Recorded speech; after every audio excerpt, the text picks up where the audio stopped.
Nagplano kaming ikasal. Everything felt perfect. He was everything I prayed for. Kind, respectful, caring. A U.S. Army man stationed in South Korea, and I was thriving in my BPO career here in the Philippines. We made long-distance love work for 3 years. He visited, he proposed, I said yes. But then, religion happened.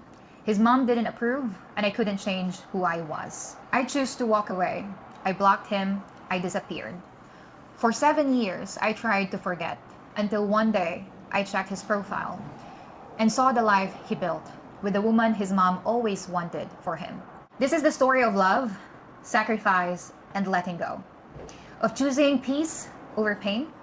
Of being the woman who loved deeply, but knew when to step back. Welcome to today's episode of The One That Got Away. Let's talk about heartbreaking, healing, and the courage it takes to love yourself first. This story, by the way, is taken from University Secret Files on TikTok, and I'm going to read to you the post. Handa na ba ang lahat na masaktan at umiyak? Charis. Anyways, let's start reading her story. We've already planned of getting married with my foreign or AFAM BF during his last visit, but... Hi, I'm Issa, 31 years old. It's been 7 years since Ryan and I broke up, but until now, I still can't forget him. We met through common friends. He's American, 3 years older than me. Handsome, nice buddy, kind, respectful, and caring. He remembered even the smallest details about me. All of the qualities I'm looking for in a man. And I have a stable job and a good position in a BPO company. We were in a long-distance relationship for almost 3 years. He has visited Philippines 3 times. During his second visit, he proposed and I said yes with all my heart. I was so happy. Everything felt perfect. But the time has come when he needed to leave Army and go back to America because of a health condition. We still communicated. I even get to know his family, his siblings, and even his parents. They're all kind, but I felt like his mom doesn't like me. And the reason? Religion. They are Mormon, and I'm not. He asked me to convert, but I can't. He respected that, but deep inside, I know that's not the only reason. Eventually, he admitted to me that his mom liked a different woman for him, another Filipina. He fought for me. We even planned our wedding during his last visit, but I soon found out that they're no longer in good terms with his mom because of me. And I don't want to be the reason or to ruin the relationship with his mom because of me. So even though it was so painful, I decided to end the relationship. He begged multiple times to not break up with him, but my decision was final. I blocked him. I changed my number. I changed location. Or even my common friends, I didn't tell them a thing. I tried to forget him. I poured myself into work, but I always remember him. And I even see him in my dreams. Recently, after 7 years, I decided to unblock him. Still the same account. I checked his profile and I saw that he got married 2 years ago to the same woman that his mom liked for him. They also got a baby. They look happy, and after seeing that, I blocked him again. To my Ryan, to you, my Ryan, I'm happy to see you moved on. Seeing you happy with your family made me realize that I've made the right decision to let you go. Yes, I still have what ifs, but I know that this is what's good for us. I hope you love and treasure the family you've built with her, just like how you dreamed of having a family before. And as for me, I'm okay. I know someday my heart will heal in the right time. I'm grateful that I have known you and being part of my life. Thank you for saving me when I needed you most. You'll always be the one that got away, and you'll always have a place in my heart. Issa.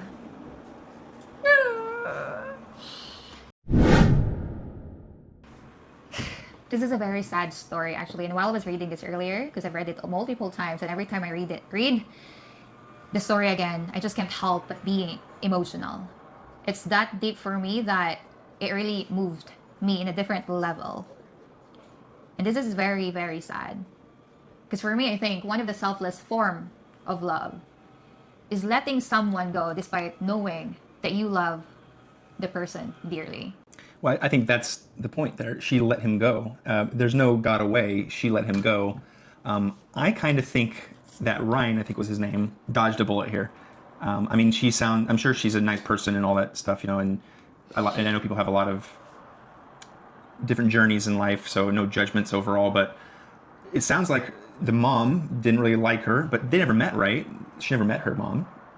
I think really she got scared and broke it off, and now she regrets it, in my opinion.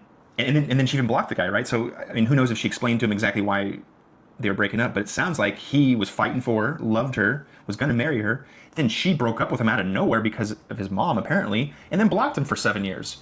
I mean, Ryan, it sounds like you kind of dodged a bullet there. And then she says that he got married 2 years ago. So that means that there was a 5-year period where maybe he was heartbroken. Why did she block me? She won't explain. You know, there's...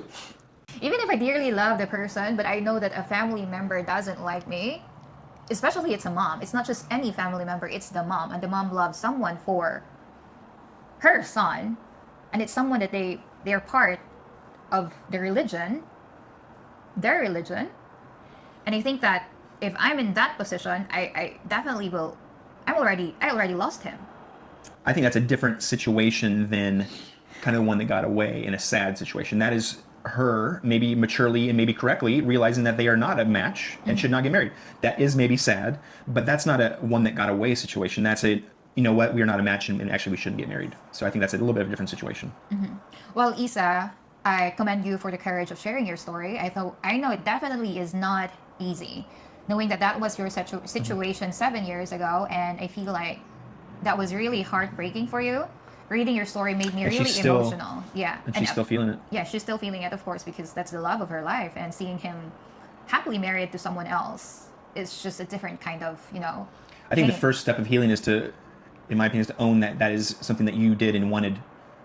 So it's that's what you wanted and did. So own that, and then realize that you deserve love like everyone else, and move on and find someone else. And don't spend another moment thinking about him because you willfully got rid of him. And the longer you sit thinking about him, it's just going to stop you from growing in the future. Well, I do agree with that. And at the same time, Issa, I think, I mean, I don't know if it's very common or it's a cultural thing, but in the Philippines, we tend to like keep our emotions inside because growing up, our parents wouldn't want us to talk back because that's considered as disrespectful, right? But here in America, it's kind of different. Parents are actually encouraging their kids to like talk, defend themselves, or let it out, whatever they're feeling inside. But in the Philippines, we have to keep it in because again, we can't talk back to elder people. And I think that we kind of, that behavior goes with us when we grow up and become part of our system. And when we go to our relationship, we can't really completely express ourselves. So in that situation, I feel like she got left with no choice but to block him rather than communicating how she felt. I mean, that sounds like definitely one of those Filipino toxic traits of the blocking and unblocking kind of stuff. So I definitely disagree. I feel... Well, let's check what the people are saying on the comments. So one of the comments said, the guy wasn't simply controlled by his mother. He even fought for the relationship. So he made his own choice. In the end, the decision rested with the girl. I agree with that. That's from Eunice. She could have converted to his religion to make the relationship possible, but he chose not to. Well, again... But he said that was okay. See, that's the thing. He was fighting for her. She got, like, insecure, maybe. I don't know what the feeling was exactly, but she saw that there was some competition. The mom didn't like him. I mean, he was still fighting for her. It'd be one thing if he was like, yeah, my mom doesn't like you, and I agree with her, and you need to convert, and if you don't convert, it's not... He was saying, no, I don't care that you don't convert. I mean, who knows what he's saying about the mom, but, like, the mom and son, if they really love each other, they're going to get over it. She could have came to America, been her husband, and then either the mom's going to start loving her and figure out, or the mom's going to have a problem and have to figure it out at some point because they're adults, right? And you're going to have kids, and if she wants to see the grandkids, I'm sure that son who was fighting for her would say, hey, mom, you have to be nice to my wife if you want to come see the grandkids. That happens in America all the time, for sure. Well, I do agree with that, but I don't think, I mean, well, yeah. At the end of the day, I'm really kind of like torn in this situation, but it's really, really hard. I mean, I can only imagine. Life is hard. Sometimes you have to make hard decisions. If she really felt that they were not compatible, then she made a mature, hard decision to break off a relationship that he still wanted. Because if you start having those regret feelings, then you start feeling depressed or, you know, like negative feelings of like what could have been, what should have been, and then you see the happy family that could have been me, and then she even mentions in there, right? Like, you remember, like, I hope you remember, or I hope you love your family like you were gonna love them, right? Like she kind of mentions her, hey lady, you're the one that did it.